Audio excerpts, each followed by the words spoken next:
I'm going to shine a light on the shoulder girdle today. So if you want, you can just stay on the floor and be comfortable or sit up as you like. I've got my friend Slim here to do a little bit of demonstration of what things look like on the inside. So of course he doesn't have much in the way of soft tissue, none in fact, but it gives us a good idea of how things are underneath all of our soft tissues. And the somatics practice is, we talk about the muscles, but it's not just the muscles that we're working with, it's the fascia, and we influence the cartilage of the joints, and every movement that we make is hydrating in its effect on our soft tissues. So rather than make a whole list of everything, checking all the boxes, when I say muscles, I mean the soft tissues. So the shoulder girdle is basically comprised of the arms, the collarbones, and the shoulder blade. And I've kind of unscrewed his shoulder blade a little so that you can see that, you know, this whole arm is articulating, it's meeting up with the collarbone and the shoulder blade, but the whole complex isn't attached. There's no hard connection there. It's all just kind of parked on top of the rib cage.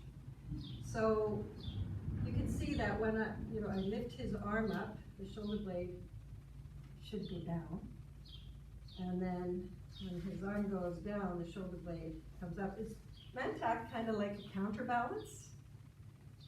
So that is meant to happen, but if you have tension around your shoulder blades, those muscles between your shoulder blades, above, below, under, and on top, that shoulder blade isn't able to perform its part of its function, which is as that counterbalance.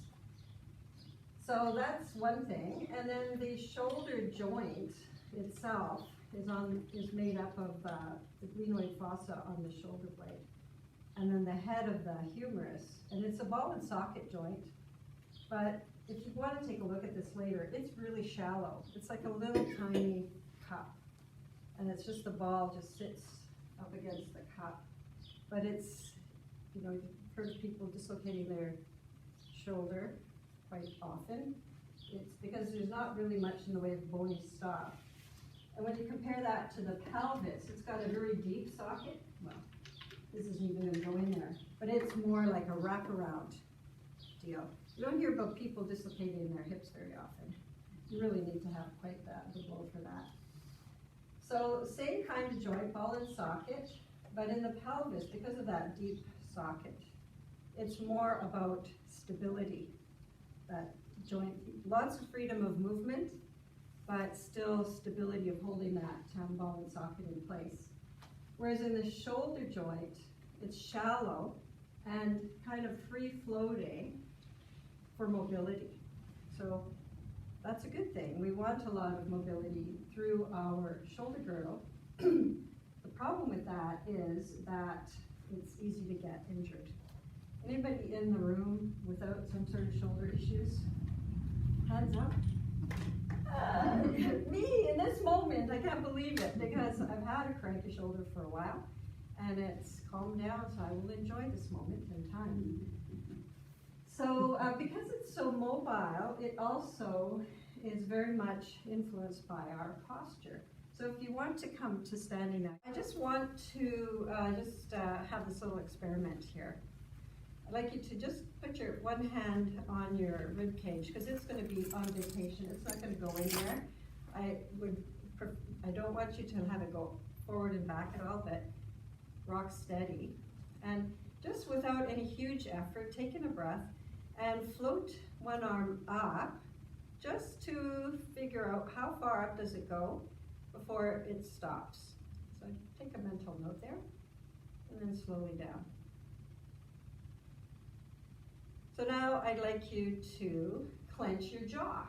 Clench your jaw, do the same thing.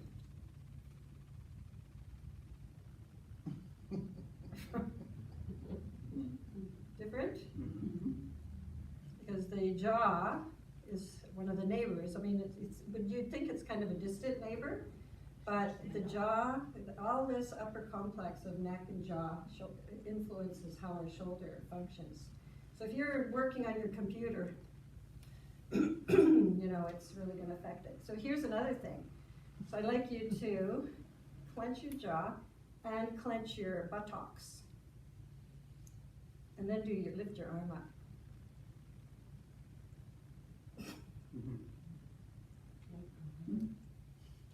Interesting, eh? Mm-hmm. And it's not everybody will have the same experience, but isn't that amazing?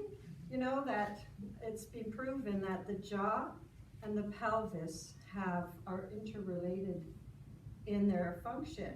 So if you have a whole lot of tension in your pelvis, it's going to affect your jaw and your shoulder. So that's why we do kind of a whole body movement practice, and why we always start with those movements of the somatic center, because it will influence everything upstream and downstream from there. So let's just do a little bit of this, just to throw away all that clenching jaw.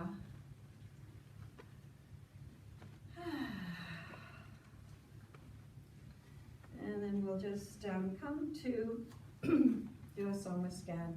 So if you're on the floor, you can just do your soma scan there. So take a moment to close your eyes. Soften the knees a little bit so you don't feel like they're locked. And bring your awareness to your feet and just do a little comparison. Notice the weight bearing over one foot as compared to the other. Are you bearing your weight equally over those 3 points under the big toe mound, pinky toe mound, center of the heel? Or does one foot feel quite different than the other? Does one foot feel like it's sinking into the floor more than the other? And then let's just pretend we're going to walk on the spot. So just put more weight onto one foot and then over onto the other foot. Just back and forth. And then as you just move from side to side like that, see if you can even out the amount of weight you're pressing down into the earth. So this gives the brain information about how we are relating our body weight to the earth. It's part of our proprioception. And sometimes we get into movement patterns where being quite uneven in the way we bear our weight feels it's the normal for the brain. So we're trying to get the new normal. And then relax. And then we'll sway the weight forward over the balls of the feet. So just before you tip over, and you feel where in your belly, do you feel some muscles turning on in your belly? And then go back. So it's really a swaying forward rather than moving the hips. Just swaying forward like you're going to tip over onto your face. Feel the muscles at the front of the body contract. And then release. We'll do the same thing going backwards. So going back, just before you fall over backwards, can you feel how the back muscles contract, the buttocks clench, try to hold you into place, and then relax. So when we're walking, we're doing that kind of movement. We're kind of swaying forward, swaying back, as we swing our legs forward and back. So the front and the back of the body kind of take turns in stabilizing us. Walking is the best exercise. And then let that go and just find your feet again. Just bear your weight equally over the feet. You can close the eyes, do that, and let your awareness travel up to your knees. And get a sense of how your knees feel. Do they feel similar, or does one feel tighter or more sensitive? Does one knee joint feel higher away from the floor than the other one?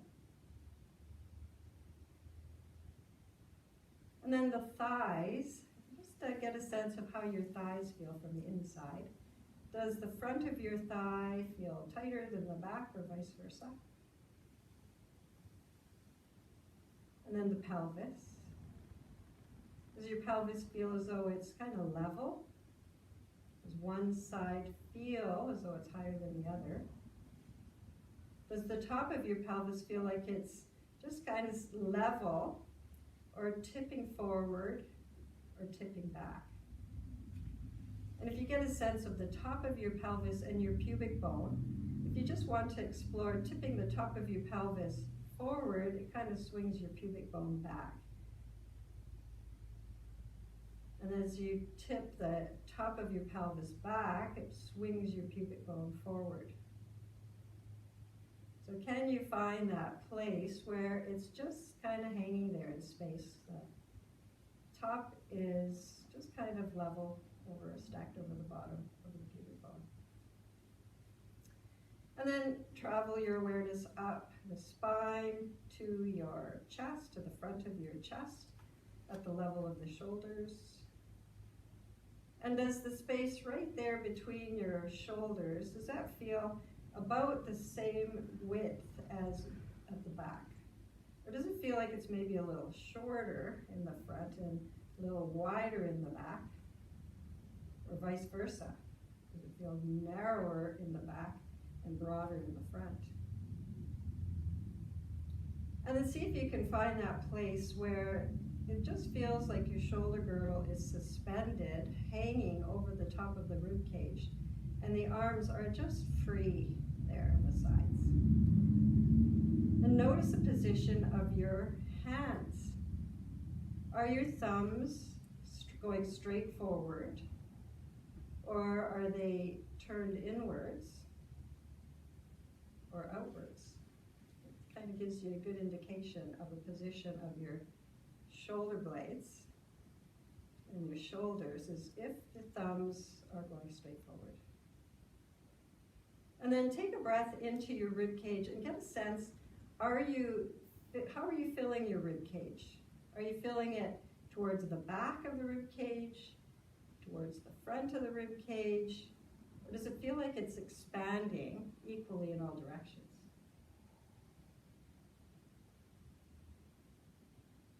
And if it's not expanding, as though from some center point in all directions, can you adjust the position of your arms, of your shoulder blades, so that it feels unconstrained when you breathe in?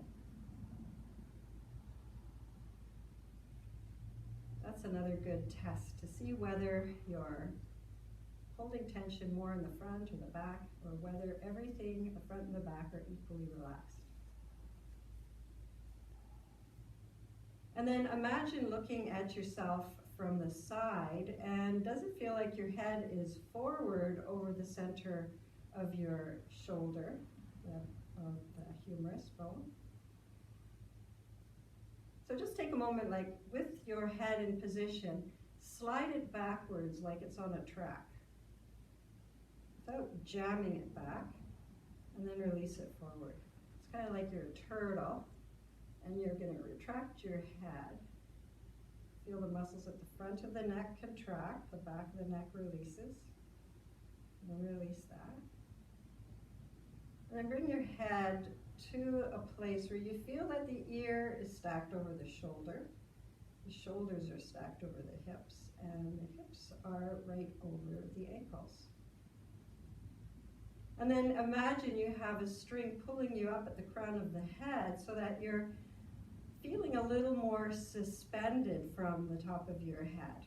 It's not being pulled up, but you feel as though you're a little lighter within yourself. And then imagine walking around yourself and getting this three-dimensional image in your mind about your posture in this moment. And how does it feel from the inside? Is there some part of yourself that could soften a little but still maintain that alignment? So if you have a postural tendency, the red light reflex or the green light reflex or a little twist in the spine, it'll feel like hard work to maintain that posture. And that's why we do the somatics, so that releases that grip of those muscles so that we can maintain this posture. So just open your eyes and just get a look at where your shoulders are relative to your rib cage. And mine are way further back than normal, than I would normally carry them. So that's kind of an interesting thing for me to check in, to just get that picture of where do my shoulders need to be relative to my rib cage for that neutral position. And shake it all out. So we'll just do one more thing for the shoulder girdle before we lie down on the floor, and then work on our somatic center. So there's muscles at the top of the shoulders, the trapezius, upper trapezius, and then there's muscles around the armpit, front and back of the armpit. So, and they help with moving the shoulder joint up and down. So we're just going to take in a breath and float the shoulders up towards the ears. Now you can feel how the top of the shoulders are contracting. You feel how the armpit muscles at the front and the back are kind of lengthening. And then we're going to slowly, slowly lower the shoulders down to rest just in their neutral starting point. Let's do that twice more. So as we lift the shoulders up, we contract the muscles at the top of the shoulder. And under the shoulder, they are relaxing, and then a slow release. So notice, what's the quality of that movement? Is it smooth? Is it shaky? And then this last time, as you let your shoulders lift up, let your chin lift up as well. So we add a little contraction of the neck as well. Imagine walking around like that. And then slow release, let the head come back to neutral and relax. Whew. So now we're going to slide the hands down the legs. So it's not as big of a movement, as there's a lot of mobility up, but let's just take the shoulders straight down. So the top of the shoulders are now relaxing. Can you feel the muscles at the front and the back of the armpit contract? And then we relax. Let's do that again. This time we'll slide the shoulders down, take the chin towards the chest. As well as invite the neck to the party. And slowly relax. Do that once more. Take in a breath. Exhale, contract under the arm, chin towards the chest. Feel the contraction. And feel it letting go. And that contraction is what our point of focus is in the somatics practice. Sometimes in yoga we think about the stretch. So we're just flipping that coin over and feeling the contraction. So now that's the up and down movement. So we're going to take the shoulders forward now. So I picture an English cucumber on my collarbones. I don't know why, but I'm going to use the head of my shoulders to squeeze that cucumber inwards into a pulp. And you can feel the pectoral muscles at the front of the chest contract. And then a slow release. There you go. Remember that articulation between the head and the shoulder and the shoulder blade. So as you squeeze your cucumber, soft knees, feel your shoulder blades sliding away from one another. And then slow release. Remember, it's the slow release of the contraction that helps with the release of those long-held tensions. So we'll do that once more, sliding, squeezing the cucumber. Pause there, and now just take a moment to feel the musculature at the front of your chest, and the upper abdomen. Maybe there's a little bend in your knees, and you're in your neck, and here we are in the classic red light reflex. And do you think your shoulder girdle has much in the way of stability with the shoulder blades where they are right now? So of course this is an extreme example, but just take it back. You're just sitting on the couch watching TV and reach for something, and you just don't have that stability through your shoulders. So let's, now we're going to take an apricot, and again, I don't know, cucumbers and apricots, Where does it come from? Who knows? We're going to have an apricot between the shoulder blades. So we're going to squeeze the shoulder blades together, allow the arms to come along for the ride, and just take a moment to feel the musculature of the back of the shoulder girdle. And then release. So this is voluntarily moving into the green light reflex, where the musculature of the body is tighter in the back and in the front. So kind of a military posture. So that's an extreme example, but feel that. And then just let it go slightly. And how exhausting would that be to be in a military posture? And it's very constraining to the blood flow as well. To have your muscles squeezed like that. Have you ever seen military parades where soldiers are fainting left, right, and center? There's this muscular strangulation of the blood flow. So we're going to do that once more, voluntarily coming into the green light reflex, squeezing the apricot, allow the arms to spin open, and then that slow release.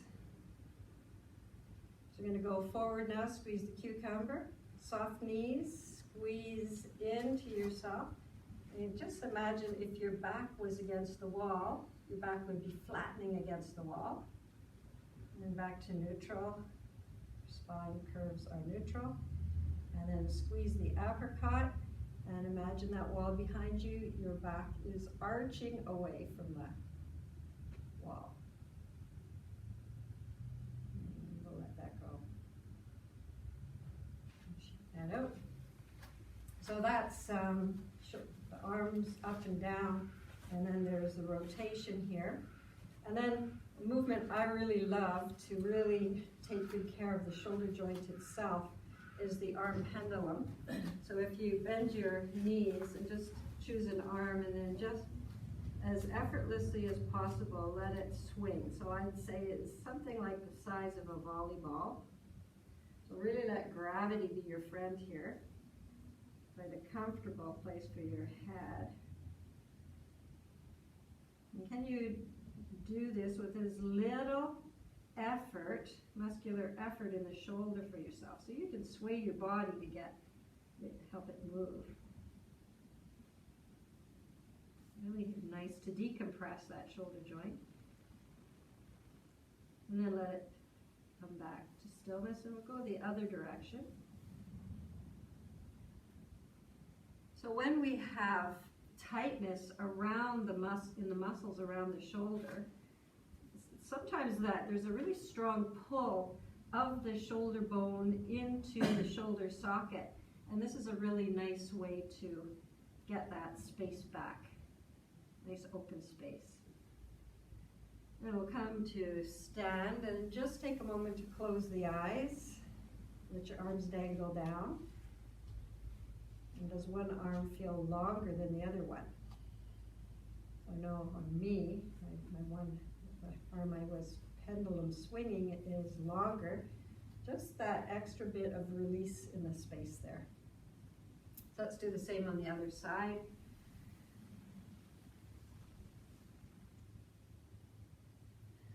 So very often when we're moving, going through movements in, say, a yoga class, or if we're reaching for something at home, you might hear some clicking or clunking or grinding, and that is something you want to avoid as much as possible, because that's all irritability in there that's forming. The bones of the head of the shoulder, the head of the humerus are hitting against the collarbone or the shoulder blade. Those spaces are narrowed. We'll go the other direction. So we really want to be able to refine our movements to, first of all, create space if you don't feel it's there, and this is an excellent way to do it.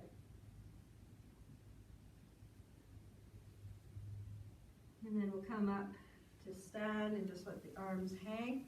Place the head of your shoulders back into that posture that you visualized for yourself.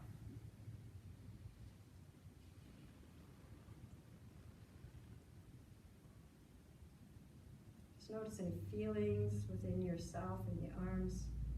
Sometimes when we're moving and breathing, you get this feeling of effervescence, vitality. So hold on to this really inward feeling, and we'll come down to lie on the back.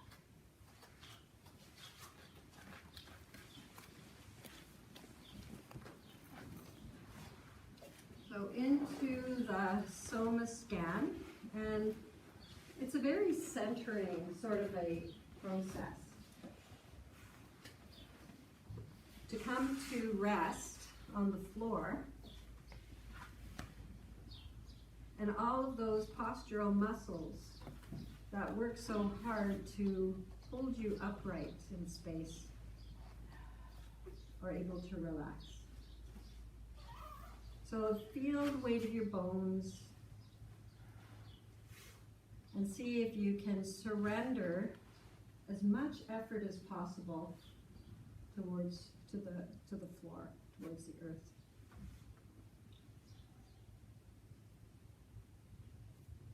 Feel your head resting on the floor.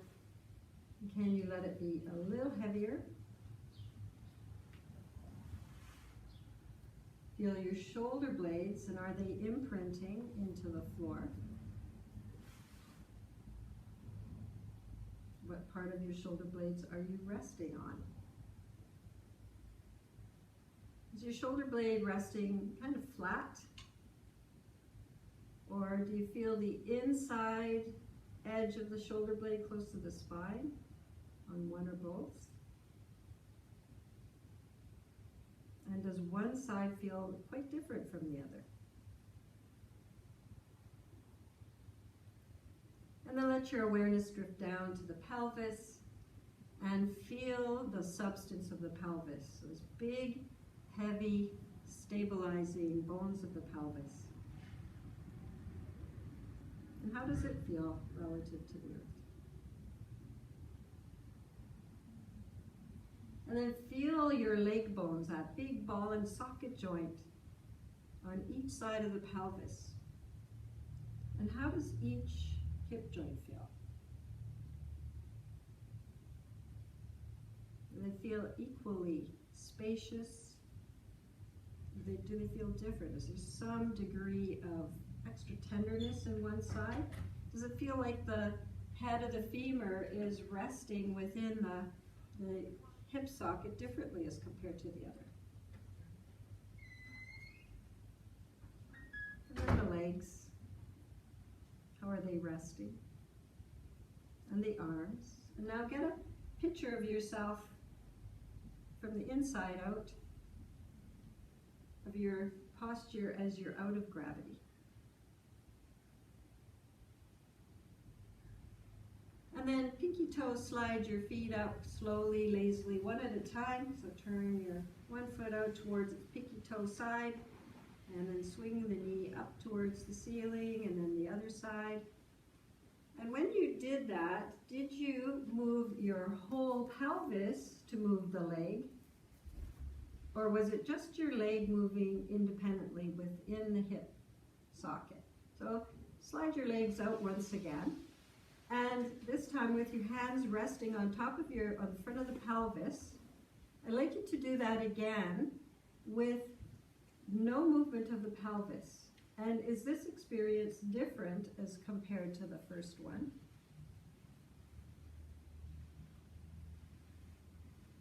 Or is it the same?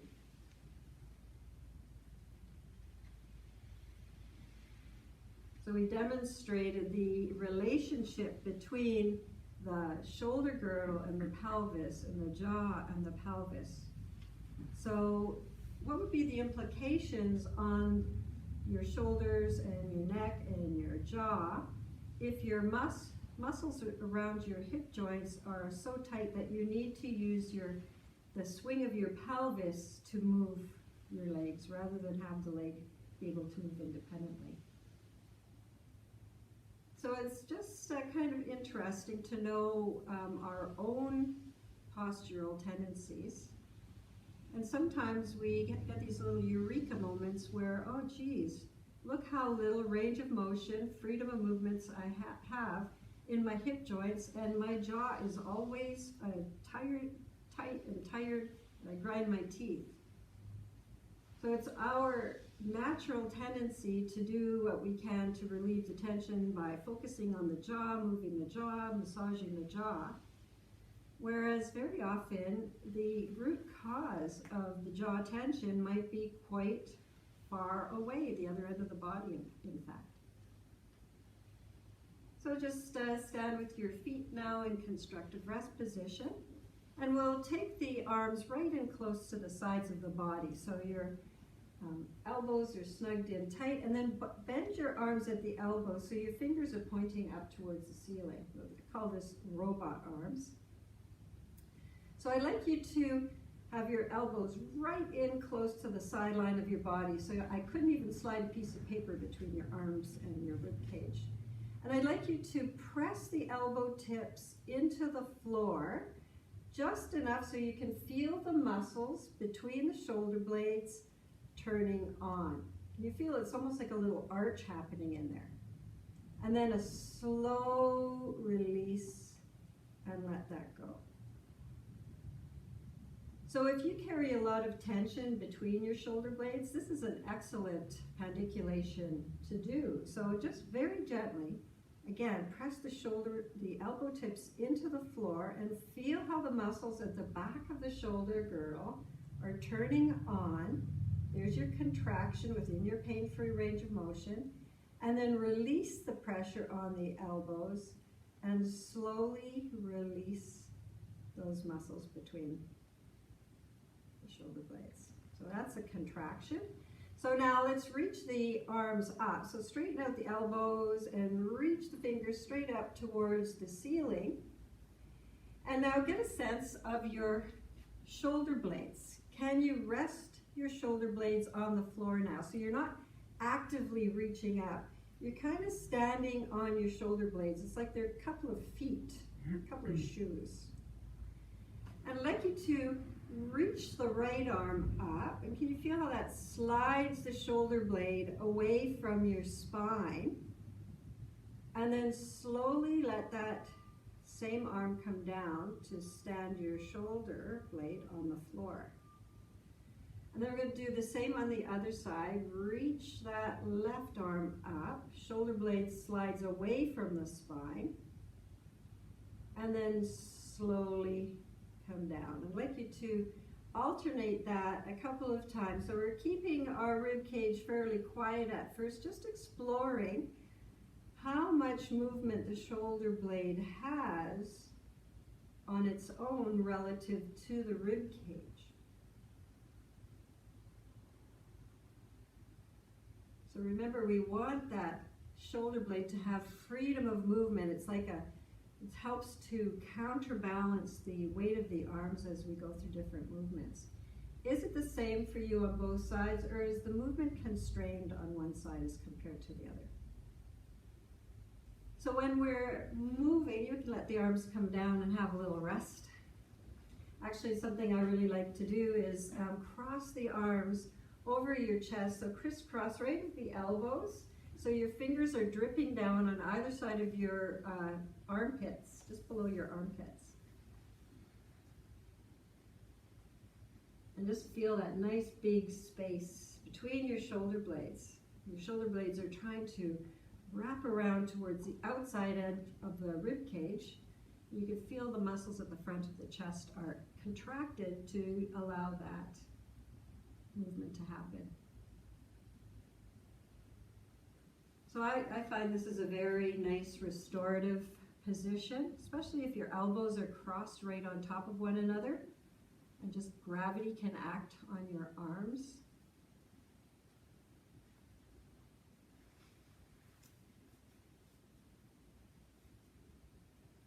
So it's said that in traditional Chinese medicine that sadness and these soft emotions, grief, kind of can get stuck into that big space behind the heart. And I think of this position as a way of just opening up that space and letting some of that dissipate.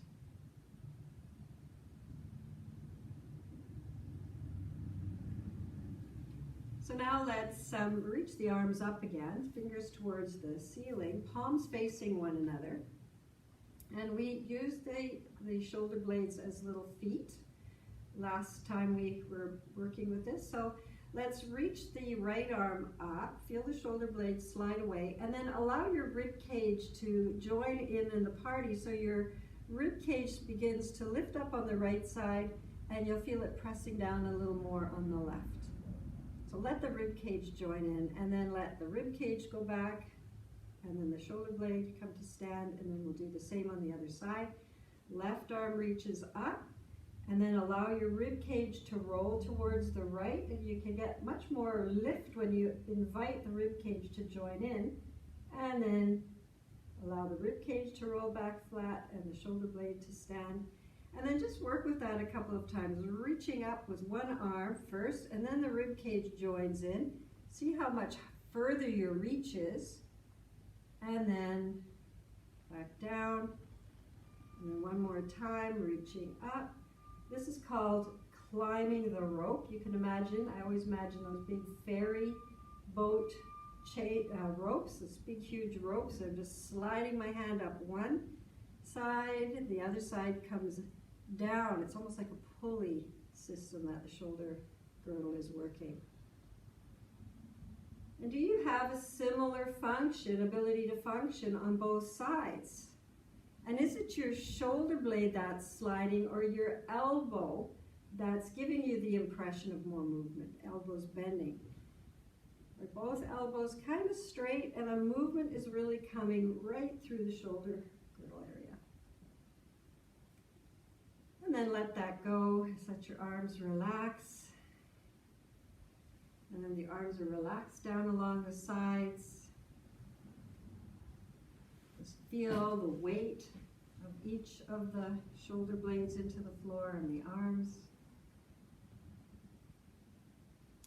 And how does your neck feel? Is there any tension in your neck? Let's just roll the head from side to side and just let any tension dissipate in the neck.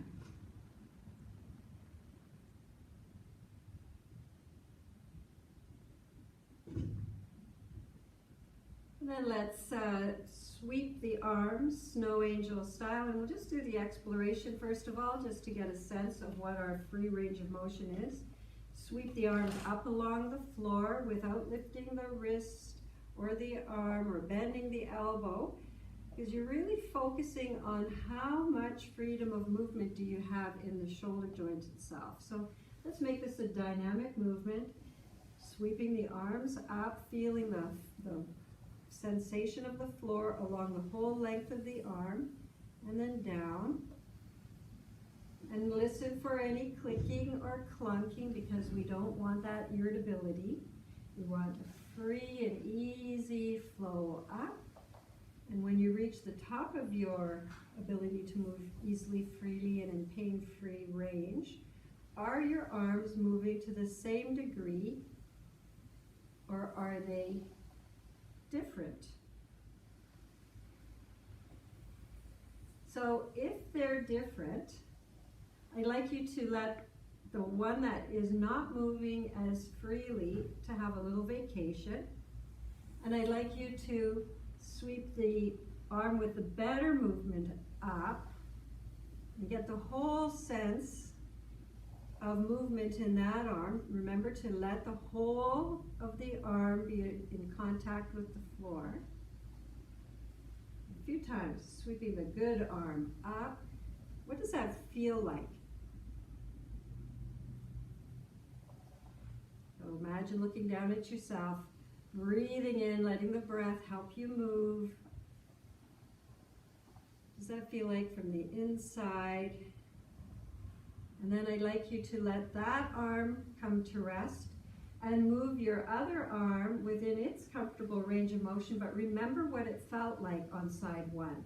So move within your comfortable range of motion. Maybe it's a less of a range of motion, but just imagine yourself going to the full range as you were able to do on the other side. So in other words, letting the experience of the side that is working better, more easily, inform the other side.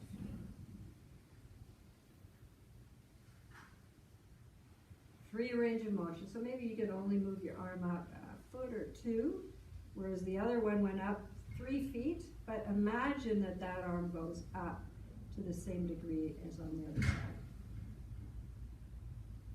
And then relax, and let your arms relax in a T position if that feels good for you, or a symmetrical position, approaching the T if that full hands to the level of the shoulders doesn't feel good for you. And now bend your arms at the elbows so that your fingers are pointed up towards the ceiling, but this time the palms are facing down towards the base of your mat. So these aren't the robot arms. This is called water wheel. So I'd like you to let your right arm and your hand fall down towards the floor behind you. So without trying to push the hand down on the floor, just experience what's the range of motion, and then go back to where you started. Now look over to that right hand, and I'd like you to imagine that I've come and I've taped popsicle sticks on the back of your hand and wrist so the wrist can't bend, and do that same movement again. So the movement, we want it to be able to come from the shoulder joint, not the fingers trying to touch down and bending the hand backwards. Nice flat, and then back. I'm going to try something else. So make a fist with your hand so that your back of your hand and the back of your forearm are at the same level, and do that same movement again. Movement coming from your shoulder joint, not the knuckles reaching for the floor. And then down. And now same arm, we're going to take the palm of the hand down towards the floor. Keep the arm bent at right angles. So the point of the movement isn't to get your hand down on the floor. It's about maintaining that right angle bend in the arm and just checking in to see what's your range of motion here.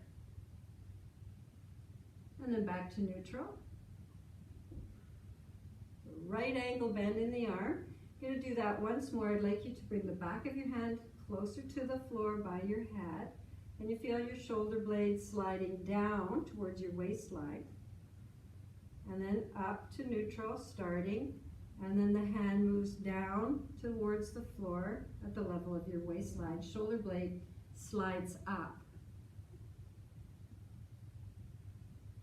You feel that? So just a couple more times, just to the object of the movement is to actually move your shoulder blade. It's easier to relate to our hand than our shoulder blade.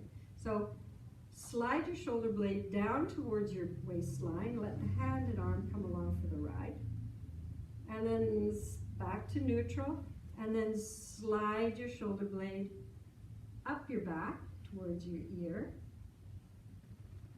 and your arm and hand come along for the ride, and then relax. And then relax both of your arms and just get a feeling of your shoulders, one side, that right side, as compared to the left. So this is a really wonderful movement to liberate that ability of the shoulder blade to act as a counterbalance up and down on the back surface of your body. So let's do the same on with the other arm now. So take the elbow out to shoulder height.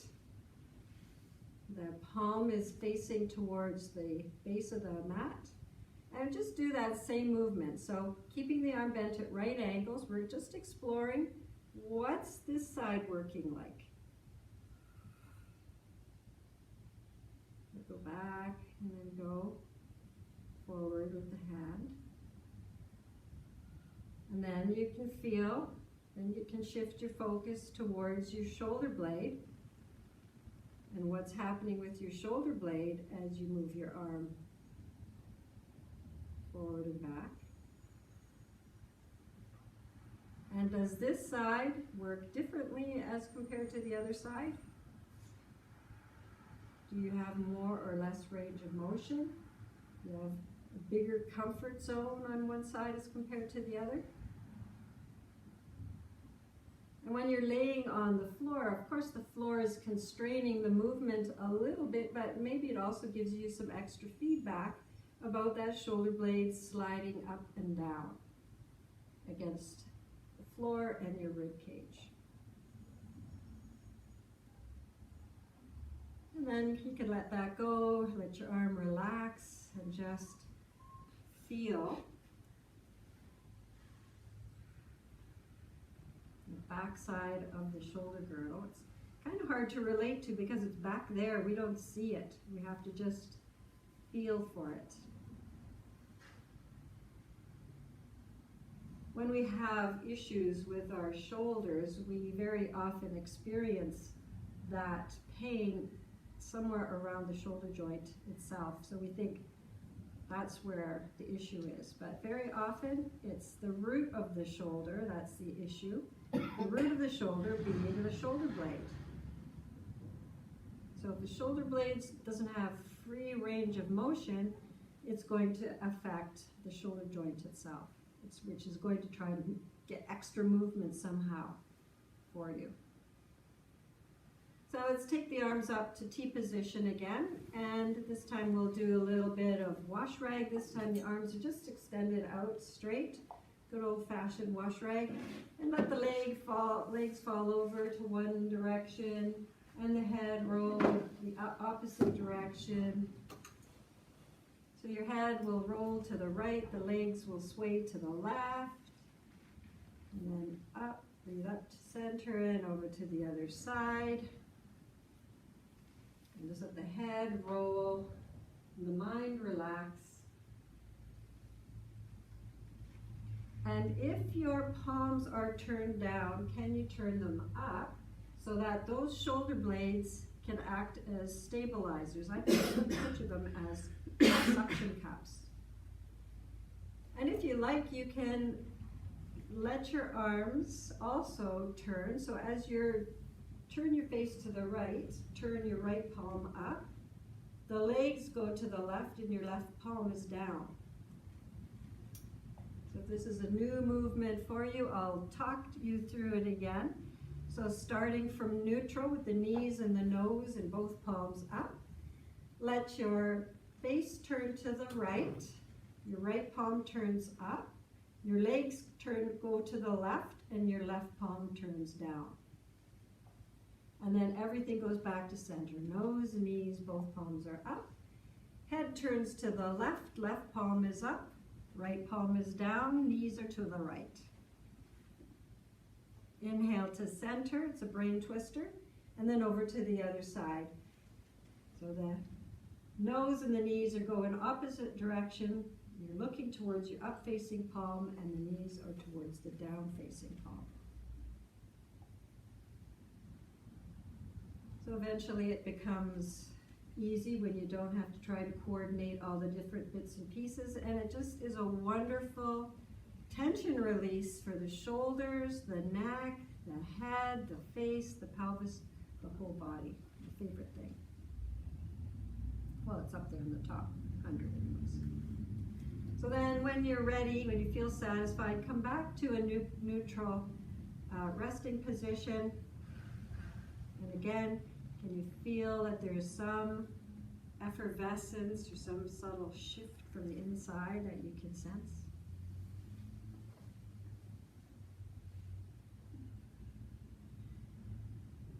And then in a very lazy way, let's come back to stand the feet on the floor in that constructive rest position. We'll take the arms, actually let's just keep the arms where they are. Stand your hands on their pinky finger edge. We're going to inhale and arch the low back away from the floor. Let the chin move towards the chest, the tailbone nod towards the floor. And then slowly release that arch and the head and the pelvis. Take a breath into the belly now. Inflate the belly. On the exhalation, draw the belly gently in towards the spine. Let the spine press gently into the floor. The chin lifts up and the tailbone curls up. and then slowly, slowly release back to neutral. Let's inhale, inflate the belly and arch the low back away from the floor, chin and the tail are down. And then exhale and flatten the low back as you flatten the belly in. Tailbone curls up as the chin lifts up. So move with the breath a few more times, just coordinating all of those details, letting that whole spectrum of experience be internalized.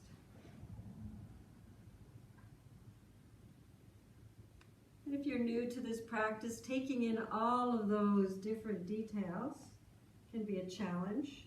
So just choose one or two of them and really just feel as you arch and flatten your low back that it's really this undulation that's happening, this wave-like action that's moving all the way up the whole length of your spine, including the tailbone right up to the very base of the head where that C1 articulates with your head.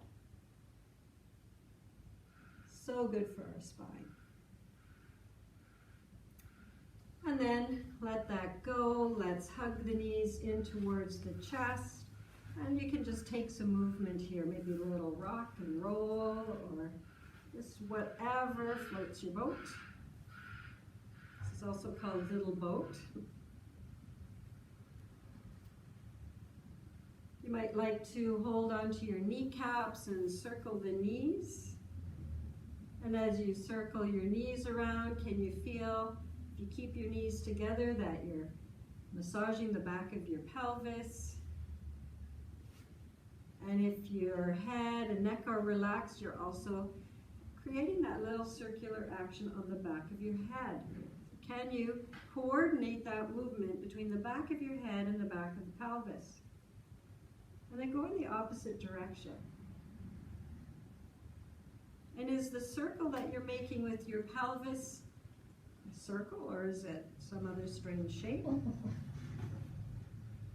And is it the similar shape to the circle that the back of your head's making? Is your whole body being able to participate in this movement in a cooperative way? Or are the legs and the head and the shoulders are all doing their own thing? And then let's stretch the feet up towards the ceiling and reach out through the soles of the feet. Open up the soles of the feet, wiggle the toes. It's called tickle the sky with your toes. Some ankle circles. And just let these ankle circles, imagine that any tension in the legs is just floating up and out through the soles of the feet and up and out away from you. This is really good for blood circulation. If you have tired feet, you tend to retain fluid in the feet and the ankles. That can feel like really tiring. This is a really good way to help with the venous return back to the heart. Keeps the ankle joints supple and all the little joints of the feet supple as well. Now let's stand the feet back into the floor, fairly close towards the pelvis. We'll take the arms right in close to the sides of the body. Come back to robot arms. If you have any kind of pillow under your head, if you can remove it, please do, or just be really aware of not straining into the neck. We're going to do a little bit of a bridge pose. So we want to be just don't lift your pelvis up very high if you have a pillow. So first of all, press your elbow tips into the floor to activate the muscles of the upper back. Now we already just did the arch for the lower back, and then release. And think about your shoulder blades, your elbows, and the back of your head being your stabilizers here. So there's not a lot of heavy pressure, but you can feel that triangular relationship between your elbow and your shoulder blade, the back of your head, and the other arm. So standing into your foot triangle now, there's that triangle there too. We're going to take in a breath, stand more heavily into his feet and float your pelvis up and away from the floor as high as you comfortably can, and then relax into the head and shoulder girdle triangle. Feel that stabilizing. And then slowly lower your body down, one vertebrae at a time. So you feel each of the vertebrae able to articulate separately from its neighbor until the pelvis comes down to rest. And let everything relax. So if you like now, you can take your arms down along your sides. Bring your elbows right in close and feel now it's your shoulder blades that are your stabilizers. The elbows are on vacation a little bit. Feet are standing in the floor. We're going to inhale, stand into the feet, float the pelvis up and away from the floor within your comfort zone. And when you can fly your pelvis up as high as it happily wants to go, engage the muscles of your buttocks. And can you feel the muscles around the shoulder girdle also engaged at the back?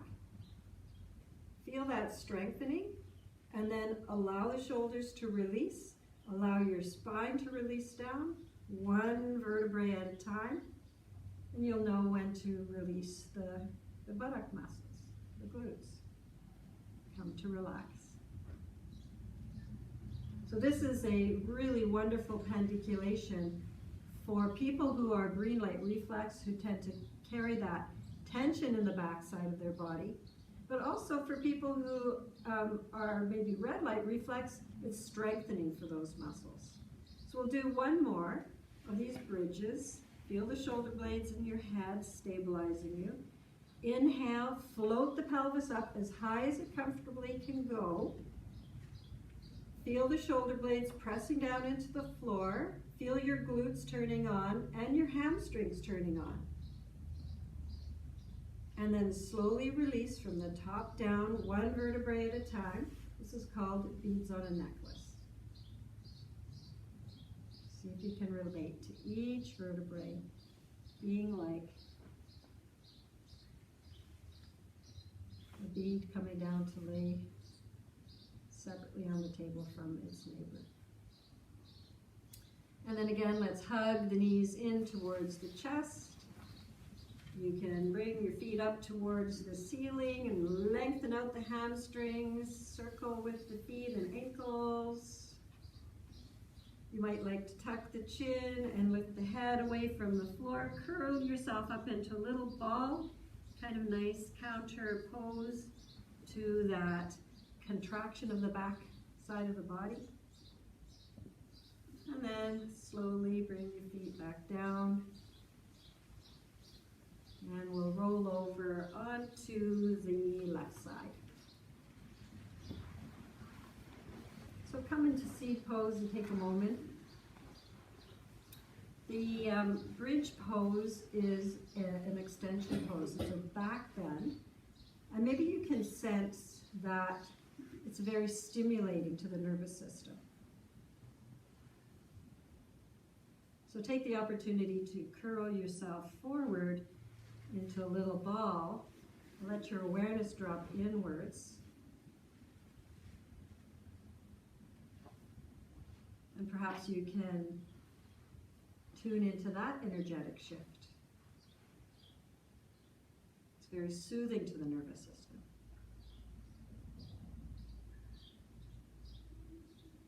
So we don't want our nervous system to be always in one direction or another, more internal or external, or fight, flight, and into that parasympathetic rest, relax. For a healthy nervous system, we want it to be responsive to the circumstance of the moment.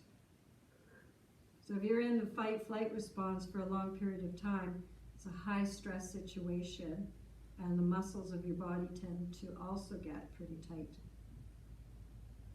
If you're in the rest, restore, red light reflex, you spend a lot of your time in that red light fight, but internal nervous system position. It's also very depleting, feels very depleting to your energy levels. I always think about it like driving a car. You're just trying to make all those little subtle adjustments that you keep on the straight and narrow. It's kind of swinging left and right, but it's always keeping you down the center.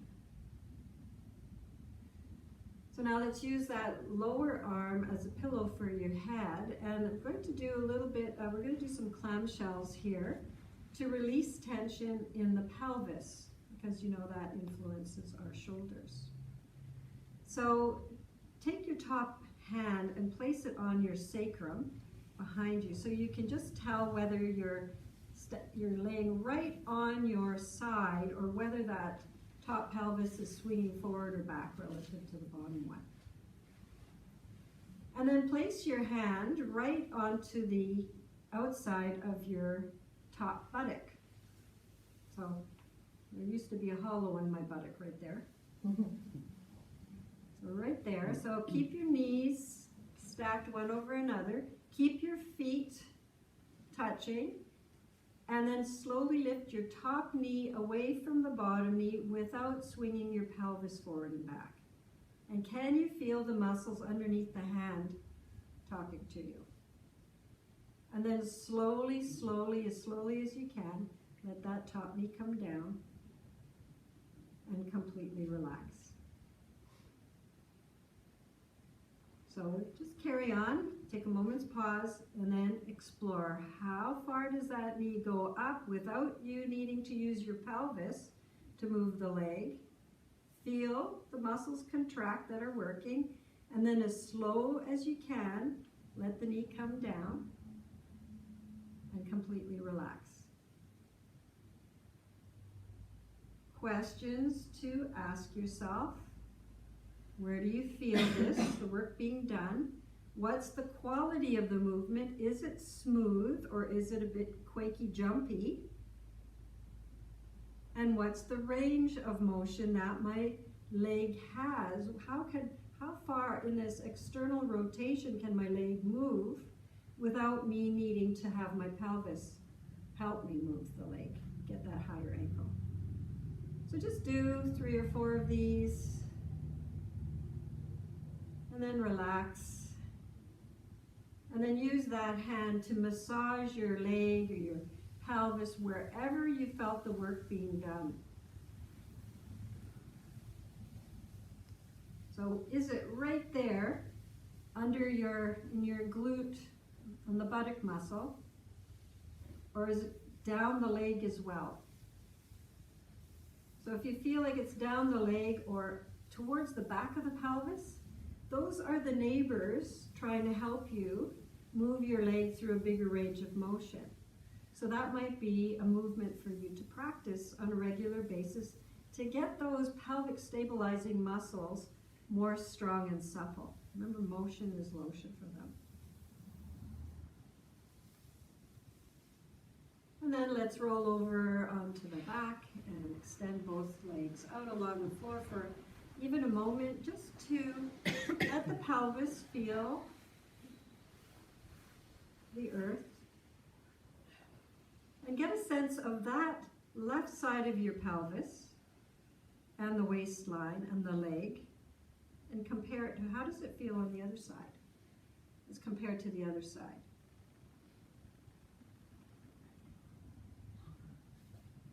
So do we experience some feeling of liberation on that left side as compared to the right? And if so, you've got yourself another eureka moment. You found an area where you hold tension, and even that little bit of focused effort has released tension. Because the same with the shoulder joint. If there's tension around the hip joint, those muscles are pulling that big ball joint into the hip socket. That tension in there is going to compress and affect your hip joint. So you want that movement around that joint to be nice and liberated as well. So now let's come up to lie on the other side. We'll do the same thing for the other side. So in your practice at home, you don't have to do the right side or the left side first. Just do the side that you feel inclined to do without thinking about it too much. You'll tend to work with the side that moves more freely first. Intuitively, you'll do that. And then you can let the experience of the side that moves more easily inform the other side, if you have a difference. So bring the knees up nice and high, and feet forward, and you can place your hand on the outside of that hip pelvic stabilizing area. Nice quiet pelvis, and slowly lift the top knee up and away from the lower one. Make sure your pelvis isn't swinging. And then slowly, slowly let it come down. Take a moment's pause to completely relax. So remember, we're pandiculating. We're not just doing reps. You go 1, 2, 3. This is contract. Feel the contraction. Slow release, as slow as you can go. And then a moment's pause to internalize the information. That's where the re-education process comes in.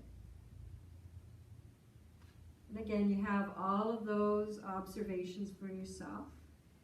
What's the range of motion? Is it different on this side as compared to the other? Is the leg moving smoothly, or is it ratchety? Maybe you can make the movement smaller if it's a bit jerky, to see if you can find a smooth range of motion, and then use that to inform your larger motion. It's all information for the brain.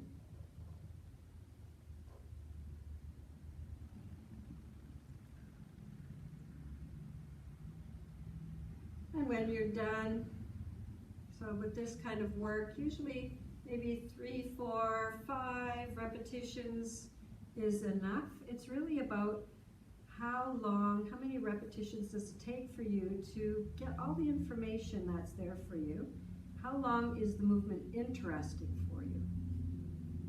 And then massage wherever you felt the work being done. And is it different on this side?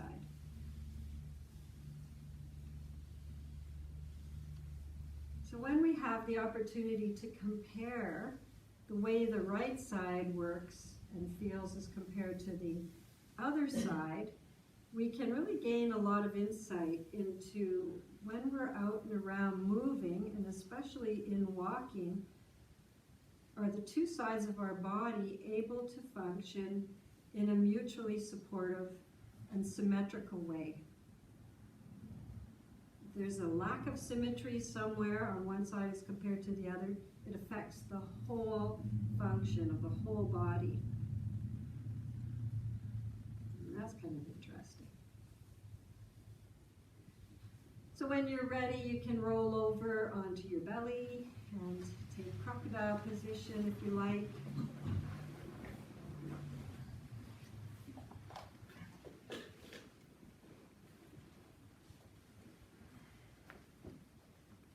Just allow yourself to settle in once again. Drop down.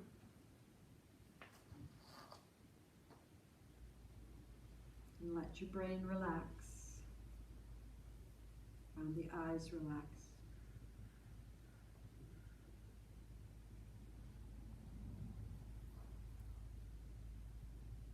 Now as we lie here and just feel the support of the floor on the front of our bodies,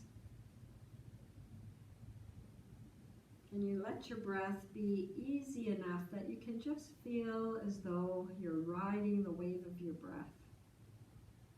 It's a gentle, wave-like action.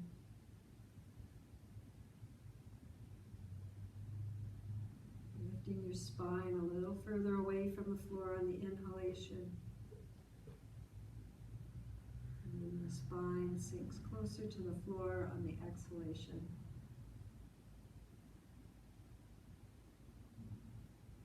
So as effortlessly as possible.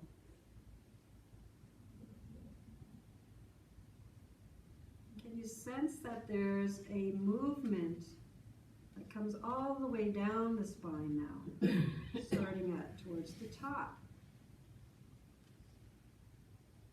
and moving towards the bottom. And even this small movement of breathing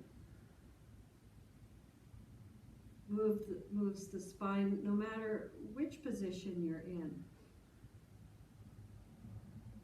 So if you tend to have a shallow breath, it'll influence the movement of the spine within your body to a lesser degree. But if you take some time every day to breathe a little more deeply, it has a positive effect on the nourishment of the tissues around the spine and in between each of the vertebrae.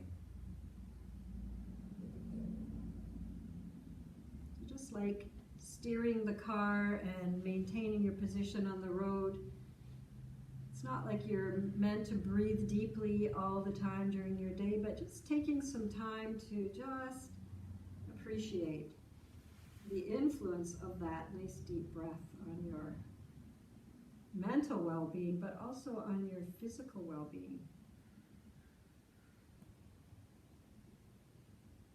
Especially nice when you're out for a walk.